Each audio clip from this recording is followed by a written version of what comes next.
दर्शकबिन तपाईहरुलाई अचम्मको दृश्य देखाइरहेछु अहिले हेर्न सक्नुहुन्छ मान्छेहरू यही काम गरिरहेछ केही 100 मिटर पर हात्ती देख्न सकिन्छ यो चाहिँ तपाईहरुलाई अचम्म लाग्छ होला यो चितवनमा देखिने दृश्य यो झापा र चुलाचुली गाउँपालिकाको सिमानामा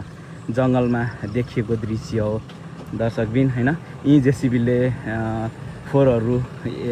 एकतिर डम्पिङ गर्दै छ भने यसरी यहाँ काम गरिदैछ मान्छेहरू र यी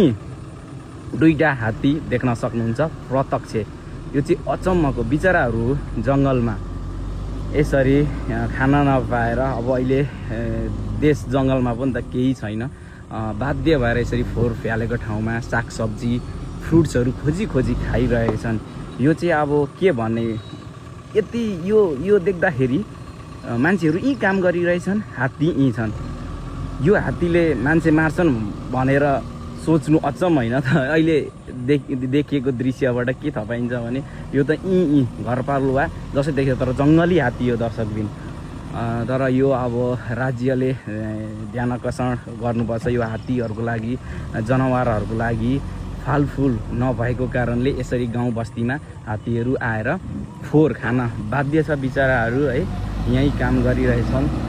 र यहाँ यो चाहिँ ठाउँ भनेको ठ्याक्कै तपाईहरुलाई कति प्राय मान्छेलाई पनि थाहा होला यो 0 पोइन्ट यो चपेटीको तलतिर हो यहाँ केही मास्तिर 300 मिटर माथि जानुभयो भने 0 पोइन्ट छ दर्शकबिन है यो चाहिँ डम्पिङ एरिया फोहोर फ्याल्ने ठाउँ यहाँ यो फोहोर फ्यालेको ठाउँबाट यहाँ पर देख्न सक्नुहुनेछ यहाँ ग्यास उत्पादन पनि हुन्छ भन्ने ठाउँ हो यो चपेटीदेखि यी तलतिर देख्न सक्नुहुन्छ अशोक दर्जीको भाइरल गीत मन बिनाको धन ठुलो कि धन बिनाको मन ठुलो भन्ने गाना गाएको ठाउँदेखि केही माथि यहाँ यो आज मात्र यो नौलो देखिएको होइन यो पहिले पनि यो दृश्य देखि नै रहेको छौँ हामीले यसरी आएर खाएको हामी चाहिँ केही विशेष कामले माङ्सेबुङ गाउँपालिका गएको थियौँ र अहिले साँझ पनि भइसकेको छैन तर साँझको अहिले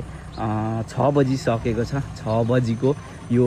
दृश्य हो दर्शकबिन यसरी हात्तीहरू खाना नपाएर अहिले बस्तीहरुमा यसरी छिरेर फोहोर फ्याँक्न बिचराहरू यसरी खाइरहेका छन् यी परतिर केही घरहरू छन् देख्न सक्नुहुन्छ पछाडि घरहरू देख्न सकिन्छ अहिले दिउँसै निक्लिसकेको अवस्था हात्तीहरू तपाईहरु यो बाटो यात्रा गर्नु हुँदैछ भने दमक झापा यात्रा गर्नु हुँदैछ भने अलिकति आजको यो समयमा चाहिँ ध्यान दिएर राति यो बाटो यात्रा गर्नु होला र यो एकदम हाम्रो जंगली जनावर हात्तीहरुको लागि केही राज्यले पनि सोच्नुपर्ने हुन्छ जंगल एउटा विशेष खानेकुरा एक साइड गरिदियो भने हात्तीहरू यसरी नआउन सक्छन् गाउँमा अब यही हात्ती दिनभरि जंगलमा बस्छ